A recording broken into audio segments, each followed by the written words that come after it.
Kalau tak cerita sejarah, ben sampean ngertos betapa pentingnya teori hijrah itu dianggap selesai. Ketika Fathu Mekah, kalau cerita itu tidak bosan-bosannya.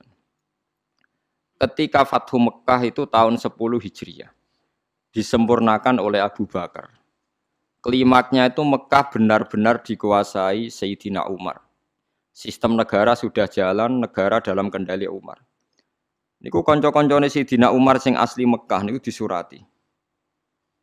Yang sudah hidup di berbagai daerah. Ada yang zaman niku mun teng Azerbaijan, teng Tajikistan. Sing nanti suatu saat nanti jadi daerahnya Imam Bukhari sing terkenal Al-Jami' Shahih sing aran kitab Bukhari, anak turune. Mbok kamu sekarang ke Mekah saja. Karena sholat di Masjid Haram itu sebagaimana 1000 nopo sholat di masjid yang lain. Dan Mekah sekarang aman. Iki rungokno tenan. Mekah sekarang apa? Aman. Dan beberapa sahabat yang kelas 2, kelas 3 yang tidak akabiri sahabat, banyak juga yang pindah ke Mekah. Apa yang terjadi? Di Mekah bangga mereka karena fi ardil haram, Baitullah. Tapi apa yang disarankan oleh sahabat-sahabat senior kayak Salman Al-Farisi? Dimatikan teori itu. Memang Mekah kota suci dan sholat di masjid Mekah sama dengan 1000 sholat. Tapi ilamu annal ardo lam utaqaddis ahadan. Kamu harus tahu bumi itu tidak bisa mensucikan orang. Abu Jahal itu lahirnya di Mekah, kurang ajarnya di Mekah. Abu Lahab lahirnya di Mekah, kurang ajarnya di Mekah. Semua penduduk Mekah itu yang ngusir Nabi.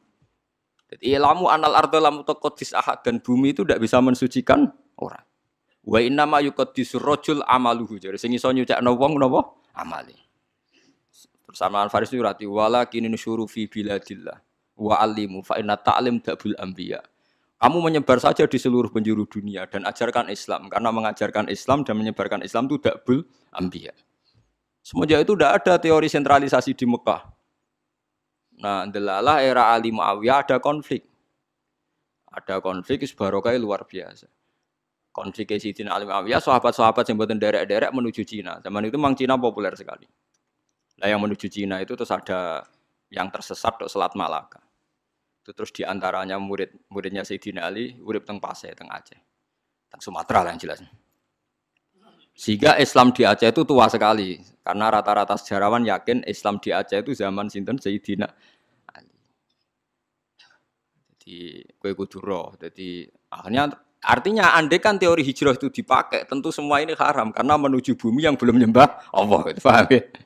Andai kan teori hijrah itu dipakai, berarti perjalanan ini haram semua kan? Dari Mekah Madinah malah menuju bumi yang belum menyembah Allah. Tapi kalau pakai teori dakbul anbiya bahwa menyebarkan Islam itu watak para nabi, malah keinginan kita dari yang tidak ada menyembah Tuhan kita ke sana biar ada yang menyembah Tuhan. Ojo malah tahsilul hasil rebutan tongkat masjid itu malah perkara. Lalu kalau anggar ngomong santri-santri kalau kayak rasa urip ning Rembang wong alim pirang-pirang mesti mahjub. Dadi kiai ning Irian Jaya ta ning Papua, kan iso kiai ke level provinsi paham perkara itu kan. Jangan-jangan kita sekarang dicoba pangeran hasud iku mergo gawane nguyai segoro, paham ya tahsilul hasil. Jadi paham gitu, ini penting. Meskipun kita mungkin nggak bisa melakukan, tapi sampean tahu bahwa Islam secepat ini menyebar di dunia itu barokah fatwane Salman Al-Farisi dan beberapa sahabat annal ardo lam tuqaddis ahadan, bahwa bumi itu tidak bisa mensucikan orang. Bukti ini Abu Jahal lahir di Mekah, uripe di Mekah kelakuane ora karu-karuan. Sing wong Madinah lahir ning Yasrib pedalaman jadi sahabat napa Ansor. Semenjak itu sahabat itu gak pati fanatik urip ning Mekah. Mulai sahabat akabir sahabat ada yang hidup di Mekah. Mulate sanate Abdullah bin Kasir sing wong Mekah. Duwe Kanjeng Nabi dhisik Imam Asim sing uripe teng Kufah. Lha iku sirine kena apa Imam Asim uripe ning Kufah tapi luwih populer timbang qiraahe napa Ibnu Kasir. Mergo sanate luwih cepet tok Rasulullah sallallahu alaihi wasallam. Iku pangeran. Dadi kersane ngoten. Lah kowe ora ro karepe Imam Asim wong ndi ora ro. Ibnu Kasir wong ndi ora ro. Pokoke roe juara untuk hadiah wis. Wong seneng Quran kok ngono tok piye. Mbok gedhingi ku ya dosa, mbok dukung ya tambah dosa ya sembarno. Tapi kayak ben roh duduk perkara. Paham ya, terus kula suwun enggak boleh menafsirkan Quran kecuali dengan hadis sahih. Hadis sahih paling masyhur di Bukhari Muslim itu memang Nabi berkali-kali ngendikan la hijrata ba'dal fathi walakin jihadun wa niyatun. Nah, begitu juga sekarang ke mall misalnya, orang ngajak anak cucunya ke mall atau ngajak ponakane marung ning warung rada enak. Itu juga termasuk jihad dan niat. Ketika sudah menanamkan kalimat tauhid. Saya pernah baca, memang saya benar-benar baca kitab, buatan akal-akalan kulo. Ada seorang wali yang akan jadi wali terus sampai mati. Ketika tausiah alal ahli, agak longgar pada keluarga. Misalnya begini, ini yang saya alami mawon nggih, mboten saya nyontok wong liya, sing kula alami. Kula nglatih anak kula salat, wis salat Allahu Akbar. Dan bagi saya Allahu Akbar itu kalimat yang spesial. Anak saya sujud. Ya sudah membaca Subhana Rabbiyal A'la, itu bagi saya spesial sekali. Tentu kalau sampean memang mukmin betul, mukmin sejati, kamu nggak usah pakai status itu anak kamu, so ben mangan ta ora itu goblok ya enggak. Itu bodoh sekali kalau kamu pakai status itu. Ini anak saya sudah bisa melafatkan kalimat thayyibah yaitu Allahu Akbar. Sudah bisa sujud. Ini spesial. Sesuatu yang spesial itu harus dipertahankan. Caranya gimana? Minimal seorang anak itu jangan kecewa sama bapaknya. Nah, anak senengi jajan ya jajakno. Nak senengi mangan enak ya mangan enak. Tapi semuanya ini demi mengawal kalimat tauhid dan kebenaran-kebenaran Islam yang kamu tanamkan. Jangan sampai kamu jadi kiai zuhud yang anak dikekang, kemudian anak ini pertama numpak sepeda motor disilai kancane sing ra salat. Pertama nyetel tip yo disilai tanggane sing ra salat. Sampai anak itu terus ngidolakno keluarga sing tidak salat karena lebih sehat kata dia.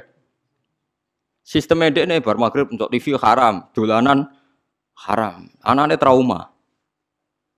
Tua-tua anak nakal, mergo mulai cilik ora tau ngidolakno napa bapak. Nah, ini di sini sirinya kenapa semua nabi itu melonggar anaknya. Kanjeng Nabi ini nak sholat niku ditumpai Hasan Husain. Nggih mendel mawon. Dijak sholat padahal dijak numpai Kanjeng Nabi nak pas sujud. Bahkan kabeh ulama rawi mengatakan ketika malaikat Jibril janjian ambek Nabi mboten saged masuk karena ning solowongan tempat sarine Nabi wonten jirwan. Jirwan niku kirek. Anak asu cara mriki no. Kirek. Jirwan ku asu. Mergo Hasan Husain niku dolanan napa? Asu. Saiki mulane anak kula nu dolanan pitik, dolanan wedhus mlebu kamar rata amuk, ijek enteng dhewe dhisik Hasan Husain niku dolanan asu. Tapi itu tadi berangkatnya adalah ngawal tauhid. Jangan sampai anak kita ini kecewa oleh kita. Padahal kita tahu dia sudah punya sesuatu yang spesial yaitu kalimat nopo tauhid. Lagu sing disebut wa ja'alaha kalimatam baqiyatan fi aqibihi la'allahum yarji'un. Kowe nak pancen nabi tenan ulama tenan. Kalimat tauhid harus kamu jadikan kalimat yang abadi fi aqibih dalam turunan.